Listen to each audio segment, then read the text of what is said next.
An Inconvenient Truth. How inconvenient to believe that God would come to earth and lay aside divinity, a child of humble birth, and then by God's amazing grace, in service give his life to those who would reject his love and only bring him strife. To then expect that we should be so willing to receive his precious blood through sacrifice for those who will believe, and by a life of service dedicated to God's word, prepare a people cleansed of sin and pointed heavenward. For many seem to think God's grace is just a simple gift, wherein we find his righteousness and feelings that will lift our hearts in joy and splendor, to unite in realms above, and join with all the angels in their adoration love, but do not seem to realize how great our load of sin, and all it cost the Son of God to save the souls of men. And only as we live and walk the path that Jesus trod, can we begin to comprehend the presence of our God,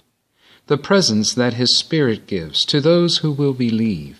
and by their own obedience reveal that they receive, through faith, the precious garments God has offered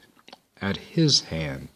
the garments of his righteousness in his salvation plan,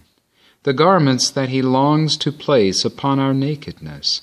when he removes the rags we call our own self-righteousness. But this he cannot do until we give our hearts to him and lift the cross of Jesus Christ before the eyes of men, not by some simple emblem or an idol made by men, but by a heart transformed by grace and cleansed of all its sin. So though it's inconvenient to receive what God would give, a place within his kingdom where eternal we might live, consider what it cost his heart, who rules the galaxies, because he would not dare depart from giving you and me the opportunity to sit with him upon his throne, as we abandon self to make his righteousness our own, and there receive the guarantee that we will always be the children that he loves the most, for whom he died to free. For reference, John 7:28 and 29, and Matthew 16:24 through 27.